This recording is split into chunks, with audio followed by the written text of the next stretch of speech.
Welcome back, everybody, to another episode of the Alternative Cycling Network show, where we give you guys unfiltered and unsponsored hot takes on the bike industry. And I'm one of your hosts, Russ from Pathless Pedaled. I'm joined by Mike from Locked In and Eric Spinney from Spinoramas. Spinoramus. Is that a Canadian thing? It's all Canadian up here, buddy. Yeah. So today's topic for today is actually kind of a non-topic. There was just so much weird stuff going on. So I think if there was one unifying thread, it's just weird things. So we're going to talk about Jorts, a big trend in going consumer direct, all that stuff. But before we get into that, let's do some channel updates. And let's start with you, Michael. What's been going on your channel? So I see a few people that are in the chat that were in my live stream. So I did a live stream of the unboxing of the apparently very sought after and very rare Stipe bike all road. So I did my first live stream unboxing the bike, putting it together, and it was interesting to say the least.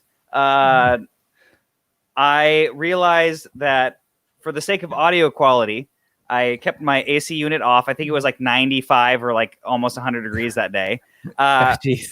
And like I started sweating and it got a lot worse than I thought it was going to get.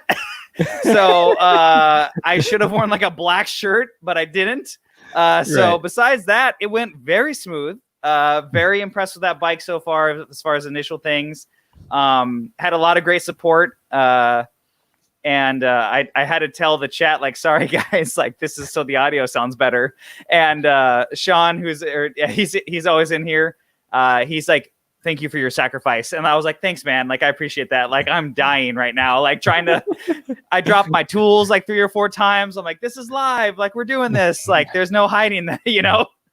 So that was first time for that, but it was fun. I may or may not do some more things like that. We'll see how it goes. Yeah, I don't think people realize like how stressful live can be, and kind of the sacrifices you make. You were talking about shutting off the AC. Yeah. Same thing here. Yeah, like I'm right by our patio door, but I shut this because it gets really noisy. Right, in the middle of summer, it starts to creep up into the 90s in here too. So I can totally relate. Yeah. How about you, Eric? What's been going on your channel? I think I did two videos with like the 26-inch bikes that I have going on right now. Yep. Talk to the and that's it. Hey. Yeah. No, he leaves it on the clip. He leaves it on the cliffhanger, so everyone has to go watch. See, that's what it is. He did. Yeah. But there's like at the last show, like someone go to my channel and tell me what I did. Yeah, and no one did. And then I was like, what did I do? And that week I had actually talked about like headset, like proper preload on headsets. And I was like, oh yeah, BMX video. No one else, no wonder no one cared. Oh no, your freewheel video, with the hub swap. Yeah, that was this week. Yeah. This week. That was like insane amount of people like asking questions about that stuff, because like, and unfortunately I may have inadvertently raised the price of like 90s steel mountain bikes in doing that, because like essentially well, just the onslaught of like messages of people being like, I'm doing this. I'm getting one. Like, what's this worth? And I'm like, God, I don't know. Like, Jesus. Can we? Hey, you know what? Hey, next week, maybe we talk about that. Like what you should pay for a retro or like a used bike. Oh man, you should almost pay nothing. Like, well, you're right. Yeah, Otherwise, it's not worth it. But yeah, no, all retro stuff kind of this week. I've just kind of been enjoying riding around a bike that has such a not aggressive geometry that you're like, I can't even get forward enough to like ride this thing fast. Well, welcome to the geometry that me and Russ like, Eric. Yeah. Party pace, man. Party pace. Yeah. I mean, it's fun. I'll wear it up. I just froze. I know I did. Yep. Yeah. You can tell when we're like, it's the fourth one of the stream, but it's only the first live one. Got it. All right. Well, we're making it. Yeah. All right. Rough night on the Canadian internet, folks. To the next one. Yeah. All right. So on Path Less Pedal, we had a busy week. We kicked it off with a bike fishing video with our friends Daniel and Margot from Tumbleweed Bikes. They make bike packing bikes. Yesterday, we did a live stream with our friend Randall from Thesis Bikes, and that was pretty interesting because he talked about kind of the intricacies of overseas bike production, why it's all there, why brands do that, and how you can tell if you're getting a quality bike from China and Taiwan. So the short of it is that it's a very complicated issue. Yeah. And other news, I started a faux bike brand that was inspired by the last ACN, and the bike brand's called Gravel Specific. So look for stickers and merch very soon. If you guys want to follow, it's at Gravel Specific on the gram, which I'm actually surprised was not taken. Not taken, it's almost unbelievable. You know what we should do, Russ? You should just hold on to it till someone needs to buy it from, that's specialized that's the move right there. Yeah, specialized. Yeah. I might go trademark it actually. Hey, I'm in for that. I'll support that. I'll fund part of that. Yeah, let's do it. Yeah.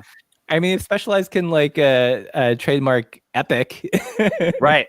Why not? Well, any lawyers in the chat? Let me know. All right. So next part of our show, we're going to do viewer bikes. There were, again, a bunch of really interesting submissions.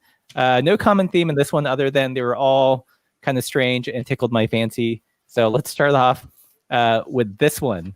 So this one is from Erdinger123. Erdinger. It's a Velo Orange Mini.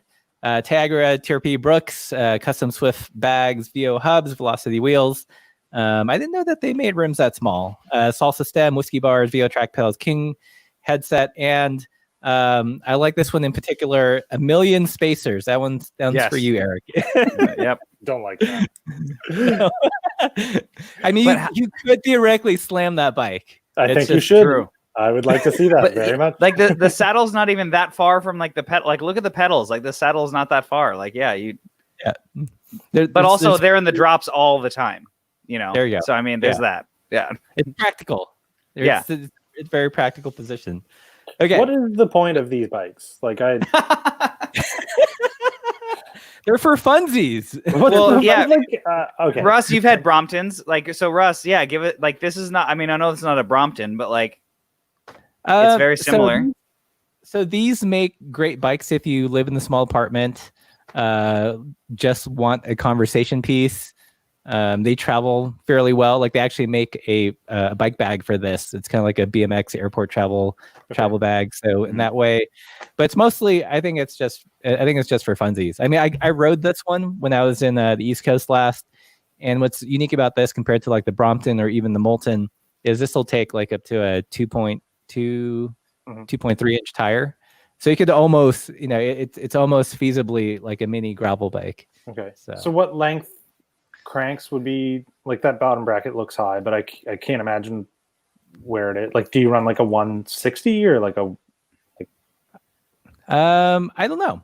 I don't know the specifics. I feel like you don't need something super weird to. And then don't you run a big front chainring because of the small tire? Don't you run a 50 on a Brompton or something, or a 52 or something like that? Yeah, if you want that TT look on your bike but want reasonable gears, then definitely get a mini. Yeah, you can get a 62 chainring in the front. Yeah. You look like Chris Froome, but you're on a Brompton. Yeah, it's fine. Yeah. I could have a shirt that says fully understand. Yeah, 6210. Yep. Froome in it just on the side on the down tube. Yeah, I got it. All right, cool. Okay, so the next bike This one is, I thought you would like, I picked this one because I thought you would appreciate this one, Eric. It's a little bit long, the description. So here's my rig, blah, blah, blah, blah. The frame is a on-one inbred single-speed frame that was modified to run gears by welding on a dropout hanger. Also brazed on rack mounts on the rear. Added C-tube and down tube bottom mounts by drilling the frame out and using riv nuts.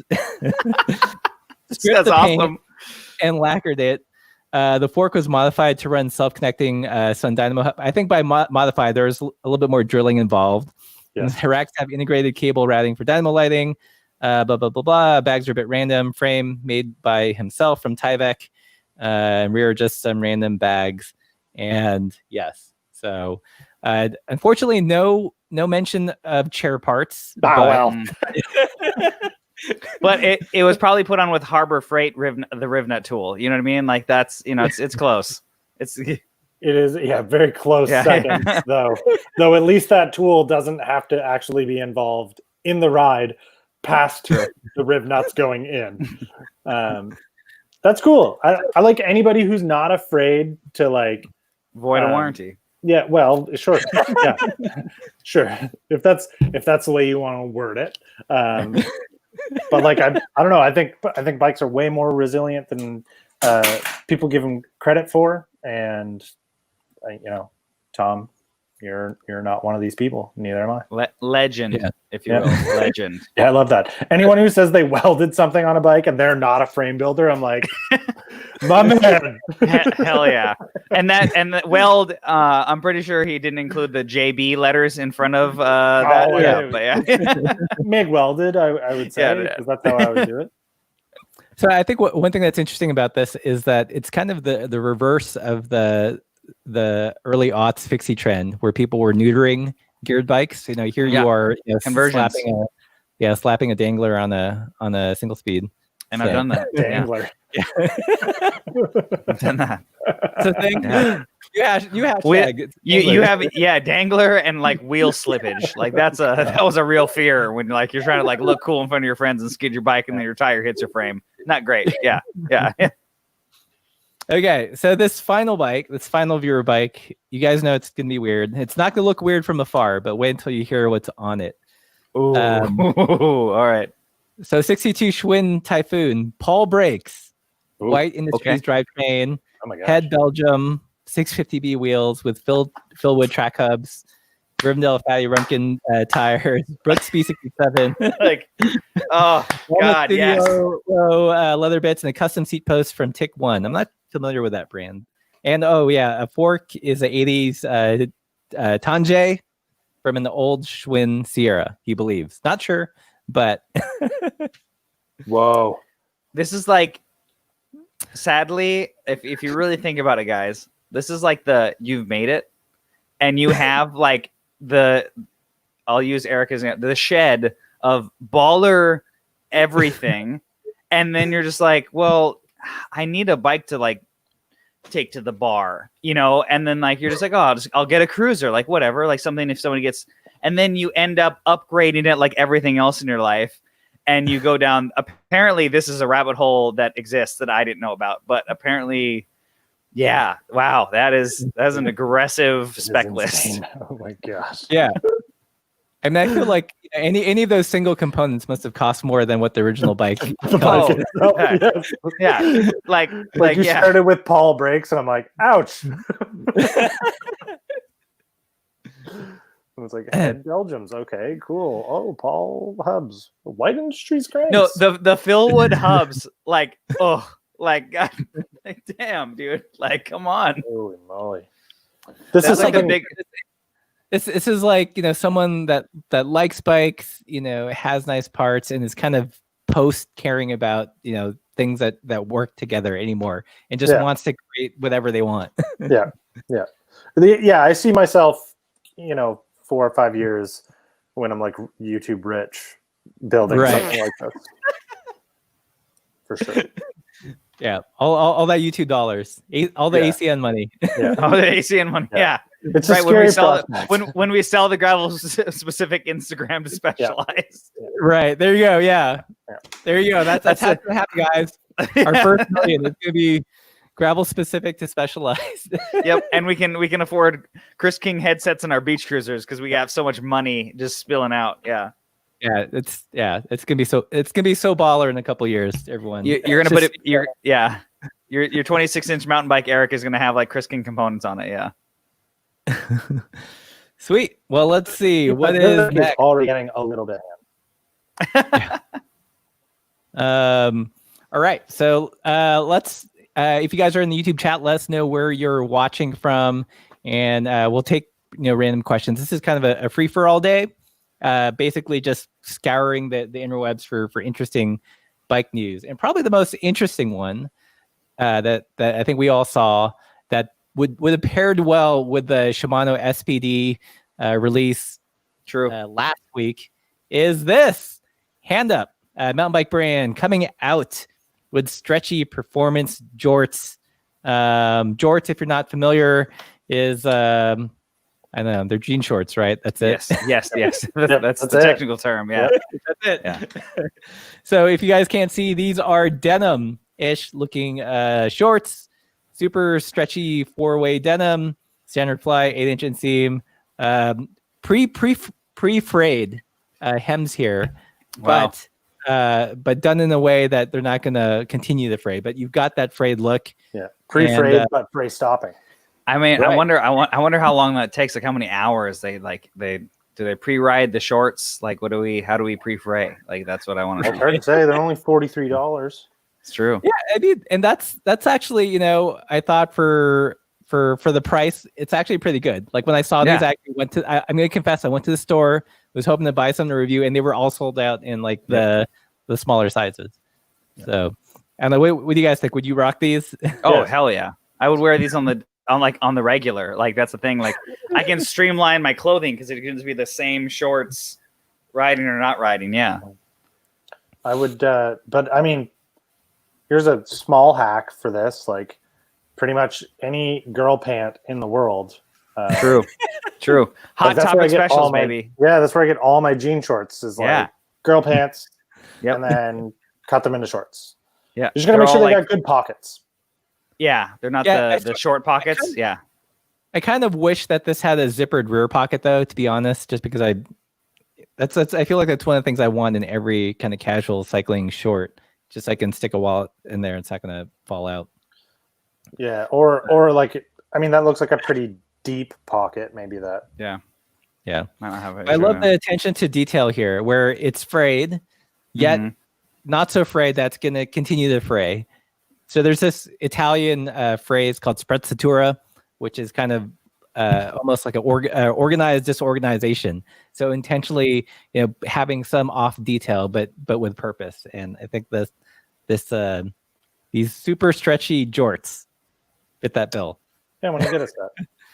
Yeah, I mean, one day, eventually, when they come back in stock, probably next year. Yeah, likely. Yeah. So, what do you guys think of the jorts in the comments? So, Sean Gold asks, "Girl pants have pockets?" It depends. Depends on the girl pants. Oh, also, can Russ? Can you scroll up in the comments after we talked about our gravel millions? Gravel specific millions. One of them said Spindeck can upgrade from dial-up AOL internet. So where's that? Oh yeah, scroll. Yeah. One day. I still won't. One day. I still won't. Okay. That was great. Sorry. Right before we hopped on, Erica was experimenting to see if his phone would act as a hotspot. If it would be any better, and it was just catastrophic. Maple spot, yeah. Terrible. It was a warm spot, hot. Yeah. So pretty cool things. The gloves, but the jorts are pretty cool. No, I would 100% buy. I was really excited, and they were already sold out. So yeah, it was good on them. I think that's cool. I think that's very much like. I mean, realistically, it ties into last week of the gravel specific jorts. I mean, like, come on. Right. I mean, they're doing it, and we're all like sucker to it because we all want a pair. So it's working. Yeah. Okay, so in other interesting news here, the brand Loaf, which has Lauf. Loaf, is it Loaf or Lauf? I say Lauf. I don't. Lauf. What's Loof. Known for their really interesting springy fork there. They also have complete bikes. They're going consumer direct. No more dealers. And in doing so, the prices are dropping to something that mere mortals can afford. I mean, these are super competitive now. Like before, I felt like kind of unattainable, especially for such a fringy bike. But, looking a little bit more reasonable. What do you guys think? Yeah, I think they said they dropped 25% overall. But I mean, if you look at the Weekend Warrior Access build for what is that, $32.90? I mean, the group set costs, right, like $1,000 for the shifters and the rear derailleur alone. Right. Yeah. So yeah, I mean, I get it.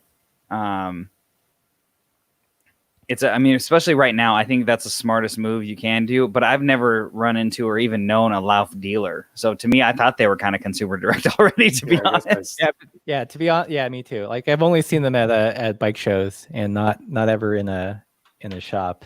So maybe it wasn't a big deal. Yeah, maybe that is wild price dropping though, and like right, 25%. I mean, realistically, I worked at a bike shop. Like margin on most bikes is max like 30, 35, maybe. So they just cut that out there, and they just them being nice enough to hand that to consumers is it's brazen. That's like to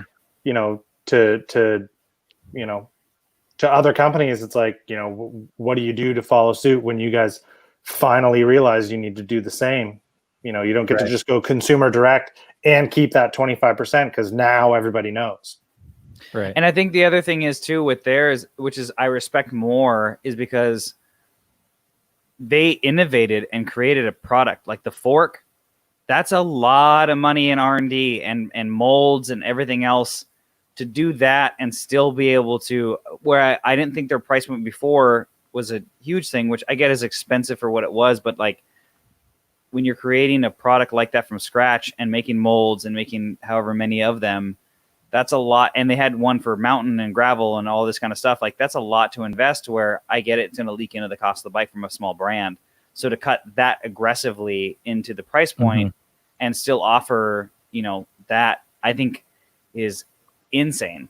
Right. Because from what I know, and Russ, obviously you just had the discussion with the car, overseas manufacturers, typically a mold cost is going to be at least $50,000.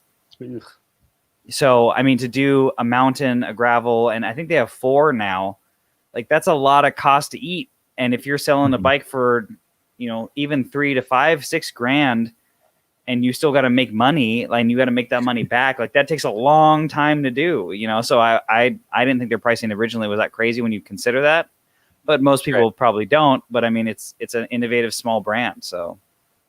Right.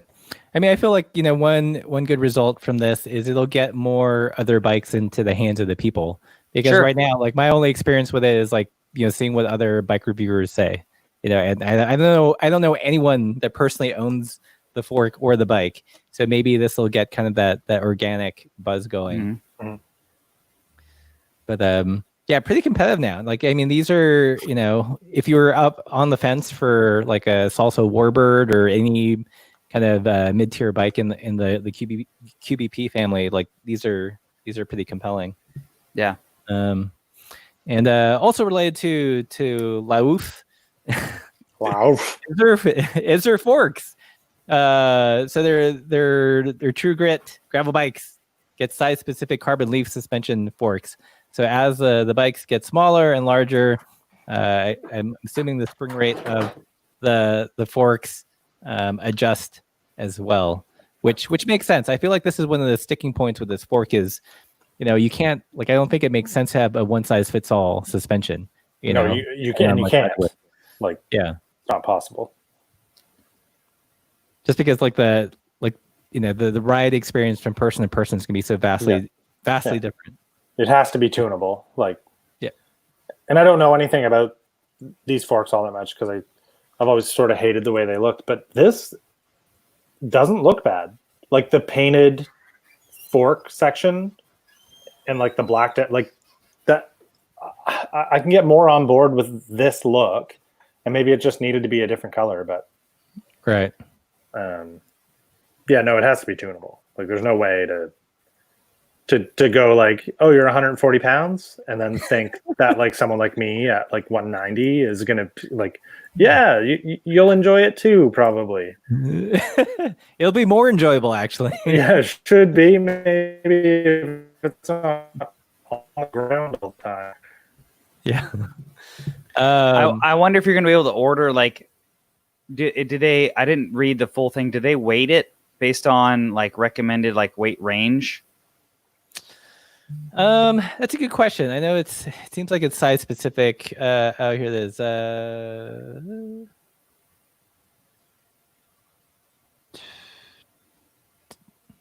Don't know. It says currently Lauf is not offering the ability to swap between stiffness levels within a bike size.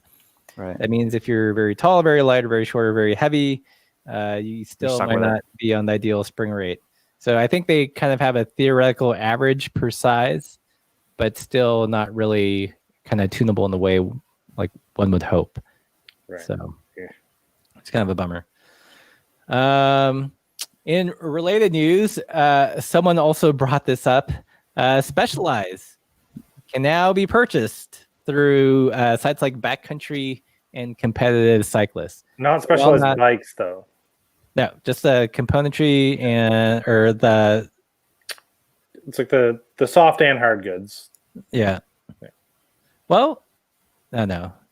Oh, here's the independent dealers will be able to sell frames and equipment online. So they're opening up some of the frame sales. Like if I'm assuming if you're like an IBD and have your own online store, you can do that. Right. But even they're saying like wheels and stuff are going to be sold by Competitive Cyclists. Yeah. So like that opens Roval up to be sold. You know, and that makes sense because they've pushed really hard to want to be up there with Zip, but it's like, well, I got to go to a Specialized dealer to buy them. I don't want to do that. Yeah. Right. So both of you guys worked at a bike shop, and it sounds like both of them carried Specialized. Like what would be the IBD take on something like this? Do you feel like it threatens? Yeah, the guy who owned the bike shop that I worked at would have been upset. He would have been like, what am I supposed to do now? Like, the beauty of, I think for it works for Giant and Specialized. I think right now is Specialized. You had components and you could only fight yourself basically. So if they had a sale. There's a few times where Specialized would run a sale online, and depending on if your manager checked his email regularly, you might not reflect that in the store, but you'd always honor it because essentially it's same price and the cost or whatever. And Specialized would eventually do like a kickback, like when they did their BOGO tires, the shop would get a kickback saying, "Hey, okay, we're doing BOGO in 30 days, buy at a discount wholesale wise and stock up on whatever you want. We're going to continue the discount to you." And they would prep you for it, which was great. This is something where it makes it hard because now you're taking the control out of Specialized. And if Competitive Cyclist runs a coupon code that works with Revolve or whatever, now you're losing sales to where before it was like, okay, Specialized might run a sale online, but I can also just go instantly to a store and potentially pick that product up same day, don't pay shipping or whatever, and get it and take it home. You're potentially losing that, or you're going to force all your stores to price match, which most won't, depending on how aggressive it is, because obviously Competitive Cyclist doesn't have the same overhead as far as like a small shop. As far as like, obviously they're making a lot, they're selling the volume, and they have a lot of employees, but it's very different on the ratio of what cost of acquisition and all that kind of stuff. So that makes it difficult. Right.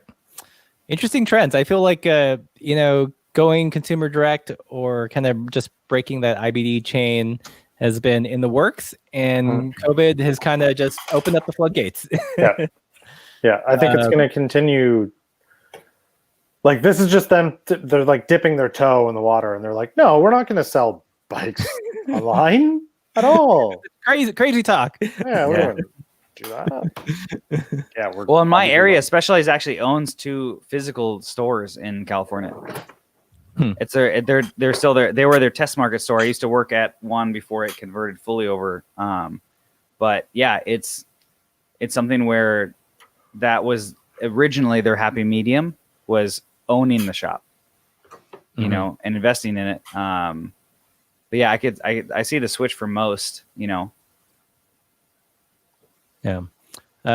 Interesting related news, again, kind of on this theme of consumer direct, is QBP to offer Terravel tires online, sharing revenue with enrolled dealers in new program. So this is kind of interesting. I mean, they're trying to do some kind of, you know, still not completely, I think, cut out the IBD and getting some share of the sale, but still, you know, putting the tires online for people to buy.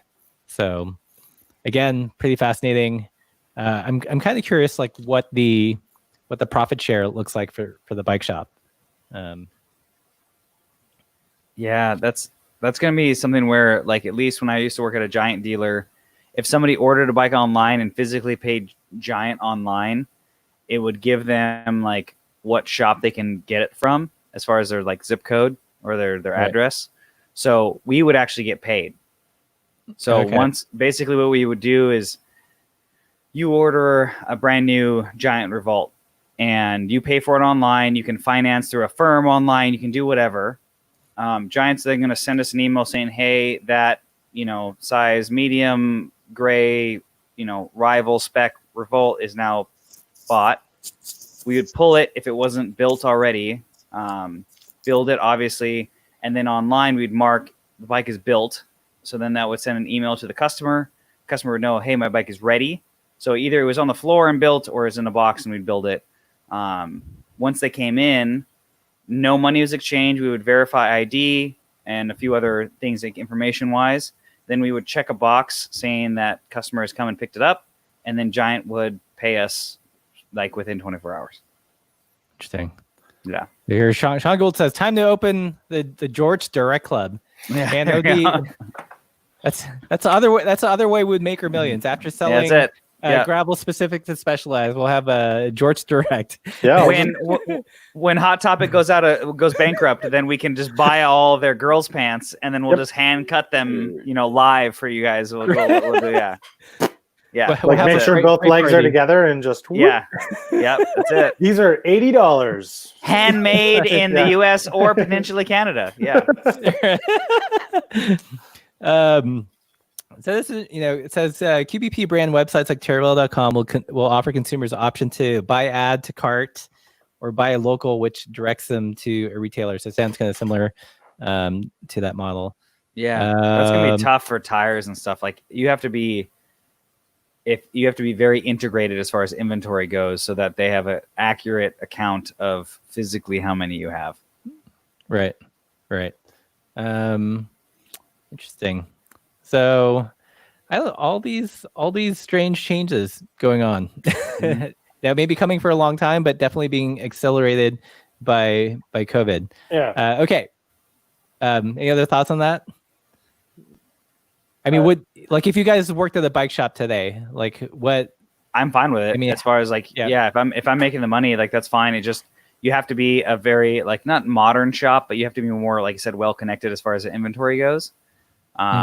On all your products, you know, so that's something where you mark, if your mechanic doesn't mark out that tire for that bike in the back for repair, and you know, you have one left, you know, and somebody comes in to pick up their tire, you know, there are things that can be worked around. It's just, you have human error involved, you know? So I think that's really where, if the shop's really good about that, no problems, you know?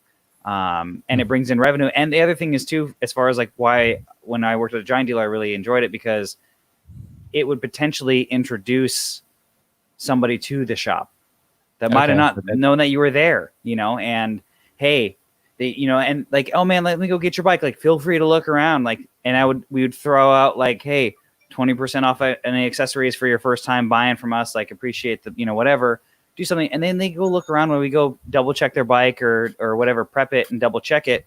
And there'd be, I don't know, maybe a third of the time they'd say like, oh, I've never been to the shop before.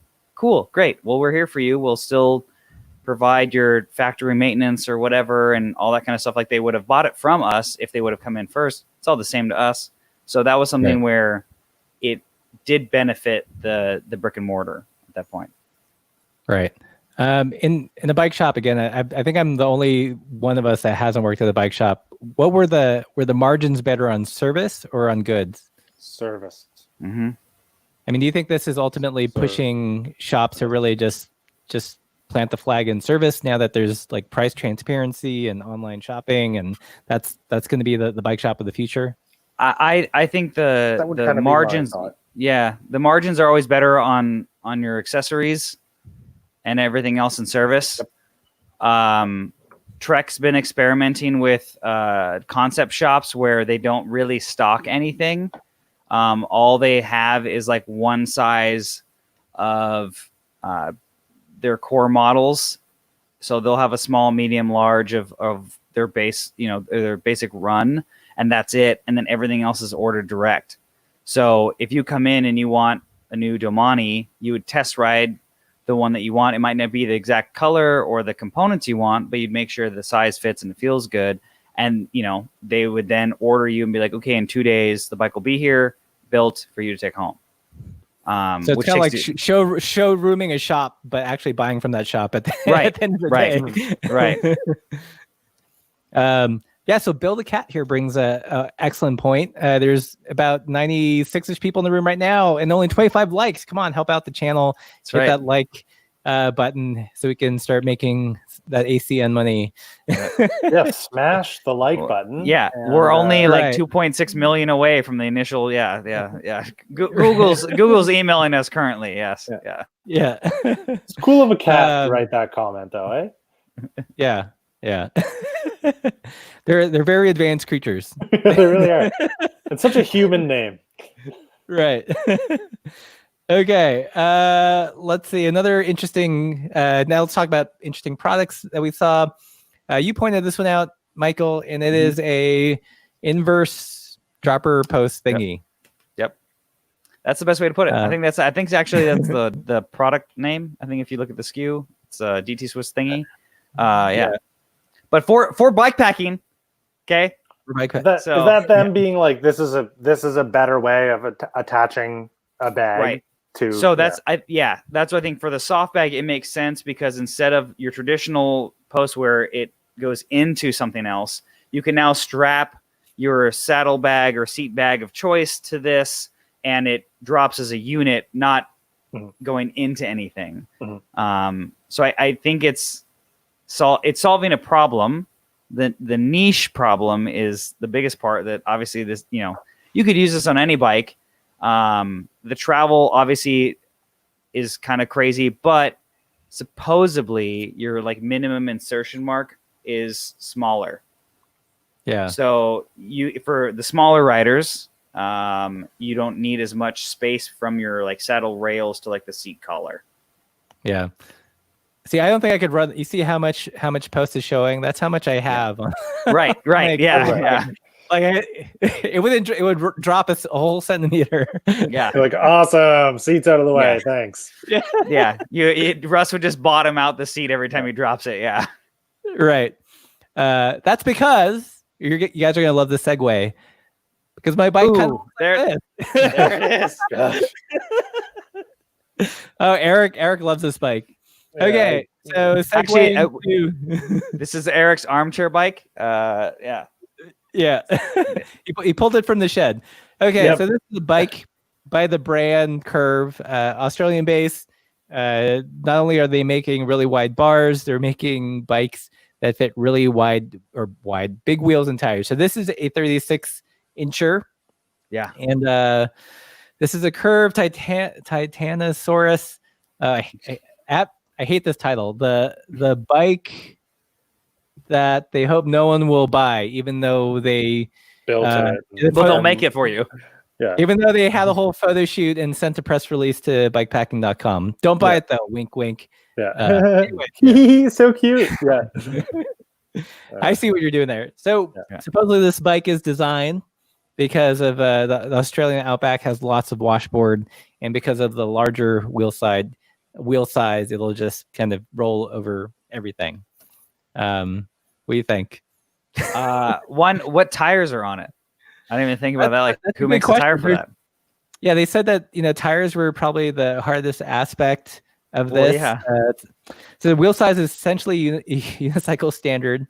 There are literally only a few people making rims and only one tire manufacturer for this series off-road use. It's a T Monster V something. And here maybe V Tire Co. All right. And nothing will sell your bike more than saying, there's really not a lot of options. Yeah. So now there's no gravel specific is dead. Now it's like country specific or area or region specific. Right. I think that's what we're going to eventually get to. Yeah. What area what zip code? Zip code specific. That's the hashtag we need to start. That's it. Yeah. This is a lot. This is a lot to deal with. This bike looks really silly. I mean, if you didn't know it was a 36er, you would think it was just a really small, like 700C bike. Yeah. Because of how the proportions play out. Yeah. Like, where did you get bars that small? And it's like, oh, I guess they're normal. Yeah. They're also probably 52 wide. Yeah. As I say, like, they're just huge. And talk about like saddle to rail, like tire clearance. Putting a seat bag back here, there'd be Russ knows that struggle. Yeah. This is what most of my bikes look like, guys, except for they're just 700C or 650B. I am kind of curious about what's this thing on the side there. It's a bottle cage. It's a bottle cage. Okay. Yeah. If you look at I think they photoshopped that wrong. I could be wrong. Because it looks like it's facing you, but it's the picture where the rear cassette is. I think you can see it a little better. Okay. If you scroll down, the detail shot. Detail shot. Keep going. Yeah, right there. You can kind of see it. I think through the. Right. Okay, so it's a non-drive side, outward facing bottle cage. Okay. Yeah. Within arm's reach. Yeah. Yeah. So going big in Australia, big bars, big bikes. It's to go with their big cans of Foster beer. Yeah, Foster's. Yeah, those cages only hold Foster beer cans. Yeah. This bike is actually made from Foster beer cans. It is. Hey. Fosteranium. Yeah. Fosteranium. Oh, come on, guys. Curve, you can buy that from us for 1.2 million. All right. Fosteranium. Like the elements symbol, but FO or FU. Yeah. Yeah. Trademarked here. You've heard it here first. ACN. All right. Got it. Making so many trends, trends. Eventually we'll sell something. Right. So let me know what you guys think in the comments of this bike or any of the things that we've spoken about so far. Let's see. Oh wait, do we actually have people from Australia? I keep seeing comments of Foster's isn't big here. It's not? Okay. But that's like that's like, that's like any beer. I feel like you sell it out of the country it's supposedly made in. Yeah. You know? Yeah. Everyone hates it. Yeah, exactly. Yeah. Don't stereotype us. I'm like, sorry. Yeah. Let's see. Sitting between the wheels, definitely. Yep. At least it doesn't look like you'd get any toe overlap. It's fairly out there unless you have size 15 feet or something. So what size bike is this? Like, is it a 54 or what? Like, I don't know if it has a standard sizing. So it says here that Jesse, the rider that it was made for, is 6'3". Okay. Wow. He's even quite tall, and that bike looks stupid. Yeah. Like, I mean, maybe if you're like Bill Walton or you'd get like a normal looking size proportion. Yeah. But interesting bike, not. And they make really cool, like really cool frame, really like, and completes. Like they're all the other stuff like looks rad. Mm-hmm. This is just, I think somebody either got drunk or got really bored and like there's like let's put a 36-inch wheel on something. Like, well, you gotta try. You have to try, right? Right. You can't not commend them for doing it. Yeah. Because like you see, there's the odd time where you see like an NBA player will get a bike made, and every so often it'll have a 36-inch wheel, and you're like, whoa, that doesn't look weird. Yeah, because they're 7 foot tall. Yeah. Yeah, because it goes the other way too, right? When bikes get so big with 100s, you're like that thing could go bigger and look way better. So can we start a new game of guess what Eric says when he freezes? Can that be like a new segment on this? Like who can translate what he actually said, and then whoever gets it right, we send like Eric sends a sticker to. Like I'm down for that. Yeah. Like, we can... I can always tell when it's freezing because you guys are like. You're like, what's he gonna say? So JP says, if Boots made this, you drool. I would not. I would still ridicule this just as much. It's still titanium, yeah. It just doesn't have like the rainbow. Well, it even has the rainbow tie stripe stuff to it. Yeah, I mean, it's got. Yeah. As a matter of fact, I think I like Curve better than I like Moots, and I don't like that's the true. And I don't like True. Not wrong. Bam. So Sean says, cannabis just became legal the week the spike was approved. Let's try, man. Sean is always he is killing it today. Oh, it's been great. We should have Sean as a special guest. He should be he should be moderator. Yeah, can you do that? Can you do that on StreamYard? I don't know. But we need to figure it out. Yeah. The main moderators, or the main job of the moderator would be to find comments to amuse us. Yes, just to highlight comments. Like we just need someone just to highlight comments. It'd be great. There you go. Build a cat. Smart cat. Yes. That damn cat. Oh, we'd be smashed by the end of the hour. Oh my God. I'm so into this. Like this is a great. Hey, we've needed segments. If there's a light week and Eric freezes a lot, I mean, everybody wins. Oh, man, it's fine. Yeah. Might not make it to work tomorrow. Yeah. That's right. All right. So I think that's all the weird things that I found on the internet, unless there's anything else that you guys found strange, and then we can just talk about gravel things again. That was pretty much it. I was hoping I ordered some gravel specific sandals that are not the Shimano SPDs. Oh, and I was hoping they'd arrive in time for the show, but they haven't. Usually this is about the time the UPS man shows up, so maybe there's still hope. What who makes them? I'm not gonna say until they arrive. Secret. Can't say secret. Secret. Yeah. I do have a question. You guys do the coffee outside thing every so often. Yep. And like I imagine you have specific coffee like machines, whether it's an AeroPress or like a mobile espresso station for that.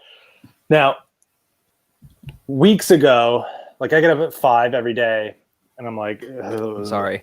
I'm like a mess. And like I broke our coffee pot, like just drip coffee. I was just like filling it up with water, and I was like, this is a bad spot to balance this, like between the two sinks, and it just eventually fell, and I was like, oh my God. And now I'm like stuck for what to use, because like I don't want to use camping stuff, and I'm too cheap to actually go buy a coffee machine. What do you guys like even use? Like at home, are you making coffee for one or for two? That's the first. That early in the morning is just one. Like I've got, I have your typical French press thing, but like what cool like gravelly, like gravel I would do coffee. Yeah, like what is the gravel specific coffee? So I would suggest for at home use Chemex. It's a pretty good one. That's like the gold standard. Thing. Yeah, and it works well. You can create enough for two. That's one thing I asked. Like the AeroPress is good, but it's a lot to manage when you haven't had coffee yet because you got to grind it just right. Otherwise, it binds. And then you have to press. I'm banned from using an AeroPress or a French press because both of them I've had like tragic disasters where I grounded too fine, and as I was pressing, it just exploded.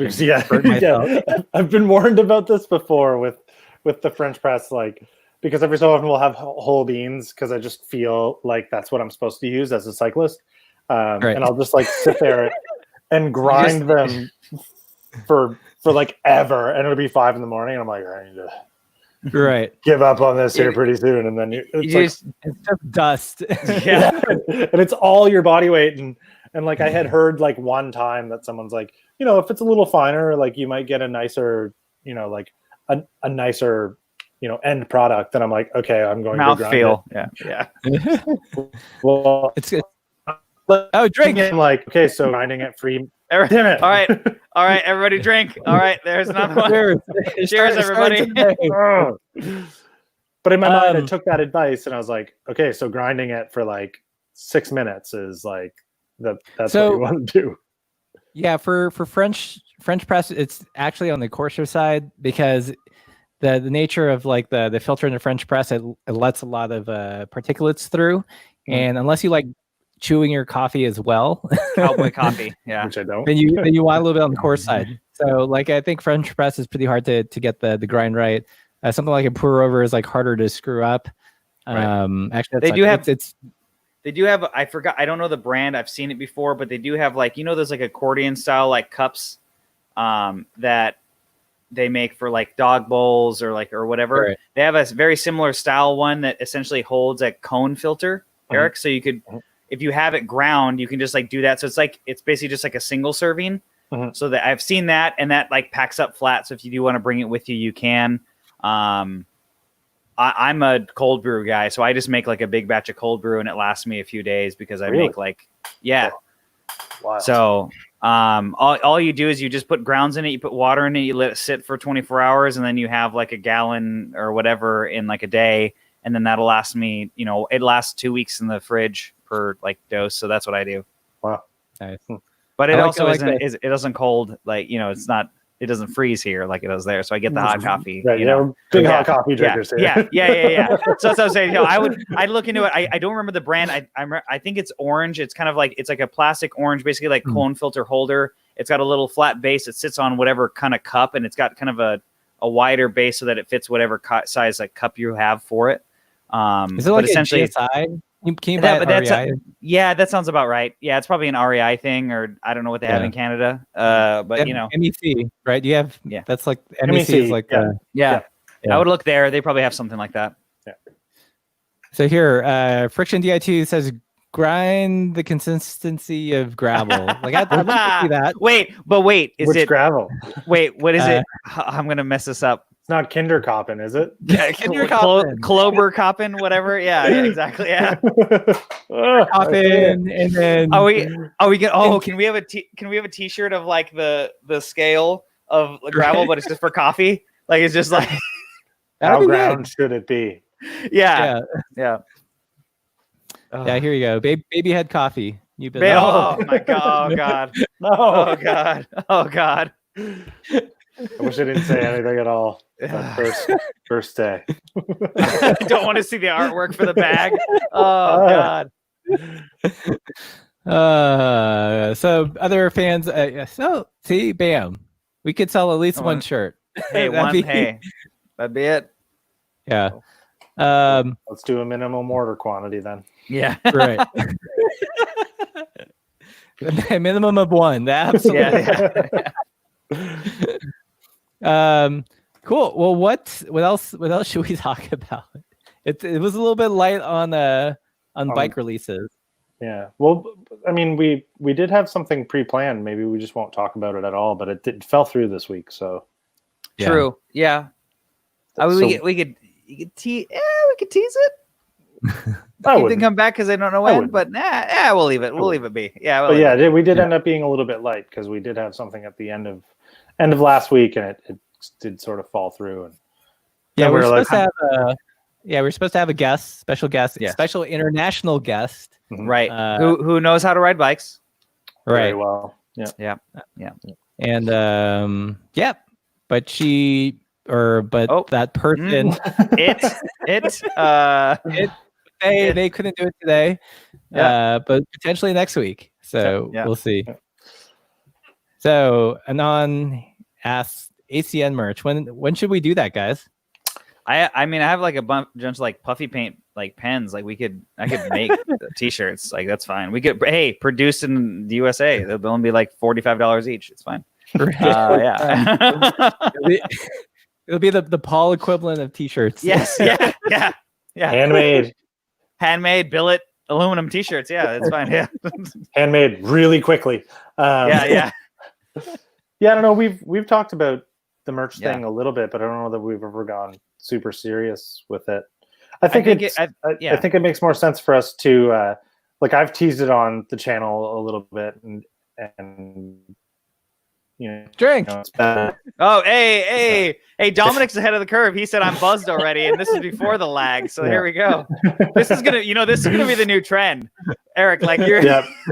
I'm buying a Wi-Fi extender. Yeah, you need to. Well, no, don't, because like I'm like invest in like some type of local liquor, and then brand that. Totally, that's spin drink. You need ACN booze for when you watch the live stream. That's it. It's not a bad idea. Yeah, maple flavored whiskey. Would they have that? I don't know. You'd probably be looking at like rye. Right, there are bourbon places. But this is great. I think it's worse than that, actually. I think it's at 5 or 6 for the internet. But we didn't also technically we could count the 3 he had before we started for everybody, but we won't do that yet. Next week. That's true. Next week. Let's see. Drink every time Eric freezes. Yes. Oh, I like Dominic's got it. Sock, coffee, pot, boiling water. There it is. Yeah. All right, getting some. Jeez. One day it'll be. So yeah. How about this? There we go. Swig that. All right, Cycle YYZ, you get 10% of all sales of Swig that. Yeah. Right. That's our entire margin. That's it. Yeah. We only kid, Eric. We only kid. Well, what about this? If this is, I don't know, I'm obviously going off the rails here for asking questions, but what about plans for next week? Anybody knows? Are you asking what you want to put out or whatever as far as like videos per channel kind of thing? Like what to look forward to, like a preview on our trailer, individual channel? Yeah. Do you know what you're making? Me? Yeah, I actually do. You? Yeah, I'm working on it right now. Have you kick it off and I'll spitball. Okay, so for me, like I mentioned before, I have the state bike all road here. So I have a few ideas. I don't know which video is going to come out first, so I'm going to kind of blanket this just to save myself. So it's either going to be the Kai Venture Maglock Caddy bag, which is very different than like a standard feed or snack bag. The all-road bike, I have an idea to do I actually thought of this prior to Russ doing his cable brake video. Might have watched that after. But I want to do something where it's the stock brakes that come on that bike versus the Win R Runs, which is basically the Yokozuna or whatever brakes you're running, versus the hydro brakes I have on my Cobalt. So I want to do like basically a test of brake distance, and then like obviously report on feel. Is something I want to work on to where I do the same wheel set per bike. So I'll do the state bike with the stock brakes. I will then swap them out for the Wins on the state bike, same wheels, tires, pressure, everything. And then I'll put that wheel set on my Cobalt just because I'm not going to switch over a hydro system. It's so easy. Love you guys, but so I will do that. and just to feel different. So at least wheel weight, tire traction, just to see like, is a stoppie distance different? Feel wise, obviously, eventually, like I'm assuming the winds and the hydros are going to lock up a little faster, but obviously skidding is not slowing down. So it's modulation, that kind of thing, to where I want to do just a really like back-to-back comparison where I'm literally going to like bring my work stand to like the little section of like river trail that has dirt on it, because I'm going to do it on dirt, and like swap the brakes like on the side of the road, like while I do it, just so I can be consistent, you know. And so that's something I'm working on. And then obviously the review is probably going to be a little later, but that bike's very interesting, and that group set is shockingly good, but it has its quirks. So that's something that I don't think that video will be up right away. But like I said, I want to do the brakes and the maglock thing, I think, is what I'm really working on. Drunk Dat. Yeah. Oh man. So many good ones. That's what we'll be after the next show. Yeah. And Eric needs to freeze like a couple more times for everybody else. It's not something I want to do. He did it! Oh, he did it! Yeah! Woo! All right. If you ask, you shall receive. Damn it. So on the channel next week, I actually looked at my calendar really quickly. I've got a fly rod review. I've been testing out this collapsible Western fly rod by a brand called Rare Gear, and took it on a trip with some friends. So that'll be posted a little, not bikes, but kind of related to our interests. And also, I think next week will be the week that I will put, someone very generous viewer sent over some Garmin Vector Power pedals. Look at you! So I'm gonna slap on some platform converters and measure my power on flats. Hell yeah! So I don't know if you guys have any ideas for what would be what do people even measure? Like, should be an all out effort or 5 minutes, 20 minutes? Usually your standard like FTP test would be either 20 or 45. But realistically, unless you're doing that on a trainer, there's a lot of variables. And there's also like a different math equation to equate what your hour FTP would be. So obviously those things you can find online, Russ. But I would try to do, if you're going to do it, something that's at least 20 minutes. And so here's a question. Okay. I don't have 20 minutes of flat road, but I do have like a hill that takes me about 20 minutes to. Sure. 20, no, that's perfect. Does that matter? Like if it's flat or a hill, or they say flat, but it's power is power, Right. So you want to try to be basically your ideal thing for any effort. So if you did let's say on a trainer, the standard hour, you want to be dead at that hour. Yes. 20 minutes, you're going to be able to go harder, but you still should be just as dead. The reason why you do the math after is I forget what the percentages is for the 20 minute. I think 45 minute, it's like a 85% of your 45 minute, whatever. So you should literally want to keel over at the end of that 20. So you're probably going to mess it up the first time, because you're going to go too hard too soon. Well, I mean, for science, but it's basically you want to do it to where you really have to learn, and it's really difficult. It really is to ramp well enough to where if you go too hard too soon, which most people do, you're going to pitter out and pass out before the end of it. So you really got to hit that 20 minutes to where, like I said, it's the hardest ride or hardest effort you've ever done, that you don't even want to look at your bike, should be where you're at the 20-minute mark. And then you're going to have to do that clipped, unclipped, or whatever, to compare. So it's got to be a timed thing, distance thing. You got to look at I would look at air pressure. You make sure it's on the same, tires and air pressure.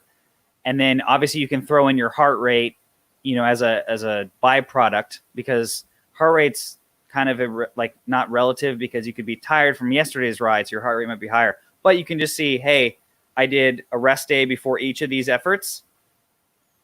to be somewhat consistent. And then I did max effort to where, like, again, have, you know, a shot of you doing this, like when you're done. And then just be like, so I died both times. Here's the heart rate, you know, for both. Here's the time. Here's the power. You know, to prove your point, you would be within, I'd say, 10 watts, because 10 watts is not going to buy you a lot as far as, like, you know, overall. That's marginal. That's your percent of error between your pedals could be 5 watts alone. So 10 watts difference is marginal at best. Yeah. I'm trying to find a super cheap pair of like bird shoes, so I can do like a clipped in as opposed to like the very awesome flat pedal converter. Sure. And what are you gonna ride? Like, what are you gonna ride flat pedal shoe wise? Your 510s? Probably the 510s. I think those have like the best kind of sole that would be appropriate. You could get any kind of like super budge road shoe. Stiffness wise, they're gonna be like the same, because the 510s are marginally stiff, you know, at best. So your ultra cheapy road shoe from anywhere would be no stiffer than that. Yeah. So yes, sounds like a very GCN. Sounds very GCN. That sounds familiar. Do they make videos? Yes. We're trying to get all right. Hey, everybody. All right. Even before he said words, oh man. I didn't even get a word out. I'm like forcing myself to keep quiet to try and not have it happen. I'm so happy this is now a game. This is just improved the show. Like Cheers, yes. It's made it so much worse for me. You know what? But you know what? While we wait for you to like catch back up, at least everybody has something to do. So I mean, this is, you know. No, but I love what's going to happen eventually. Like, the Angela's reading hour. Yeah. No, he's gonna be like, eventually he's gonna be like, yeah. So then this week on just kidding, you know, like he's gonna hit us with that. Yeah, but I feel like I have kind of done it, and you guys are like, I can't tell if you're frozen or not. I'm like, I'm not. we just assume the worst at this point. Yeah, that's it. Yeah. All right, great. So we are off the rails. I think I'm gonna wrap us up here. So look for some tire, some power, some pseudo power experiments on my channel. Eric, do you know what you're gonna do next week, or are you just gonna wing it now? You'll get what you get. That's right. And Mike's going to do his brake experimentation. So be sure, if you haven't already, subscribe to everyone's channel. And next week, we may or may not have a special guest of undefined gender, but we'll see. So my Wi-Fi is going to be way worse. Yeah. Well, I'll be way drunker. So that's it. Yeah. Everybody, please pour a beverage before you log in, because apparently we have a new game called Swig Dat.